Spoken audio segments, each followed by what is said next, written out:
I come from Lebanon, and I believe that running can change the world. I know what I have just said is simply not obvious. You know, Lebanon as a country has been once destroyed by a long and bloody civil war. Honestly, I don't know why they call it civil war when there is nothing civil about it. With Syria to the north, Israel and Palestine to the south, and our government, even up till this moment, is still fragmented and unstable. For years, the country has been divided between politics and religion. However, for one day a year, we truly stand united, and that's when the marathon takes place. I used to be a marathon runner. Long distance running was not only good for my well-being, but it helped me meditate and dream big. So the longer distances I ran, the bigger my dreams became. Until one fateful morning, and while training, I was hit by a bus. I nearly died, was in coma, stayed at the hospital for 2 years, and underwent 36 surgeries to be able to walk again. As soon as I came out of my coma, I realized that I was no longer the same runner I used to be. So I decided, if I couldn't run myself, I wanted to make sure that others could. So out of my hospital bed, I asked my husband to start taking notes, and few months later, the marathon was born. Organizing a marathon as a reaction to an accident may sound strange, but at that time, even during my most vulnerable condition, I needed to dream big. I needed something to take me out of my pain, an objective to look forward to. I didn't want to pity myself, nor to be pitied. And I thought by organizing such a marathon, I'll be able to pay back to my community, build bridges with the outside world, and invite runners to come to Lebanon and run under the umbrella of peace. Organizing a marathon in Lebanon is definitely not like organizing one in New York. How do you introduce the concept of running to a nation that is constantly at the brink of war? How do you ask those who were once fighting and killing each other to come together and run next to each other? More than that, how do you convince people to run a distance of 26.2 miles at a time they were not even familiar with the word marathon? So we had to start from scratch. For almost 2 years, we went all over the country and even visited remote villages.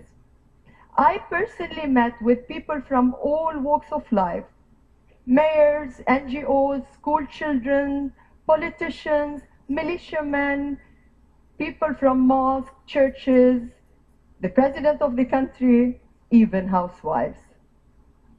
I learned one thing: when you walk the talk, people believe you. Many were touched by my personal story, and they shared their stories in return.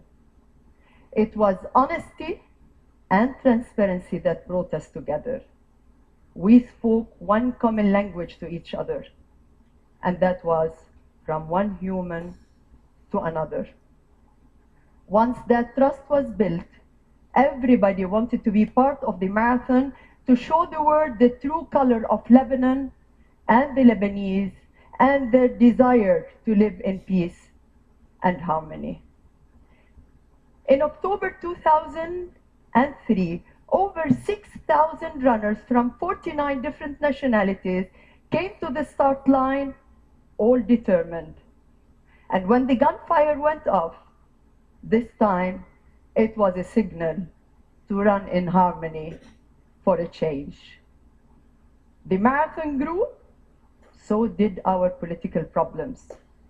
But for every disaster we had, the marathon found ways to bring people together. In 2005, our Prime Minister was assassinated, and the country came to a complete standstill. So we organized a 5-kilometer United We Run campaign. Over 60,000 people came to the start line, all wearing white t-shirts with no political slogans. That was a turning point for the marathon, where people started looking at it as a platform for peace and unity. Between 2006 up to 2009, our country, Lebanon, went through unstable years.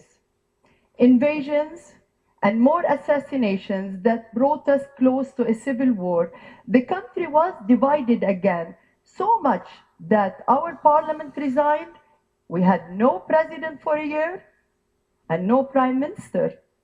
But we did have a marathon.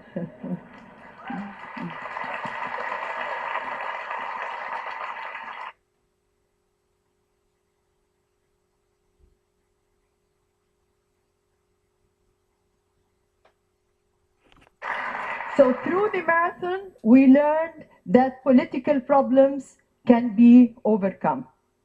When the opposition party decided to shut down part of the city center, we negotiated alternative routes. Government protesters became sideline cheerleaders. They even hosted juice stations. You know, the marathon has really become one of its kind. It gained credibility from both the Lebanese and the international community. Last November 2012, over 33,000 runners from 85 different nationalities came to the start line, but this time they challenged a very stormy and rainy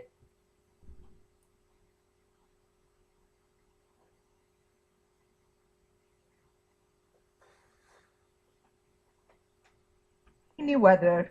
The streets were flooded, but people didn't want to miss on the opportunity of being part of such a national day.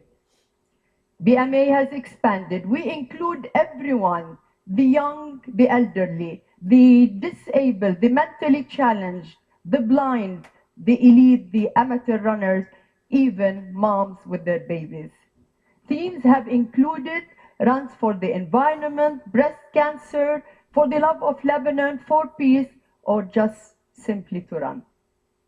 The first annual all-women's and girls race for empowerment, which is one of its kind in the region, has just taken place only a few weeks ago with 4,512 women, including the First Lady.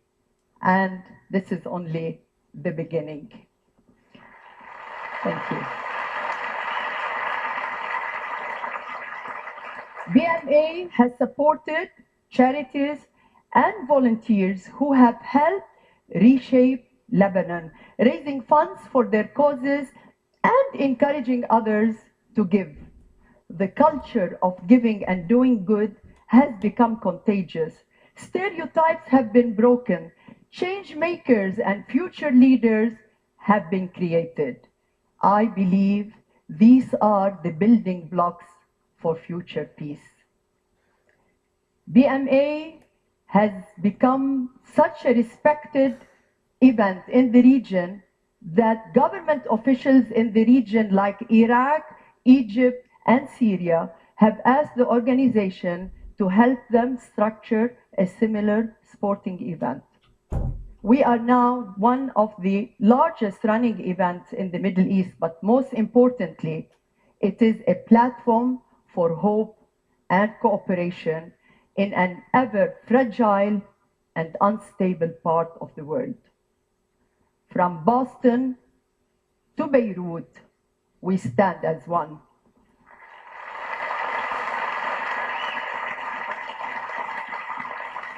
After 10 years in Lebanon, from national marathons or from national events to smaller regional races, we've seen that people want to run for a better future. After all, peacemaking is not a sprint. It is more of a marathon. Thank you.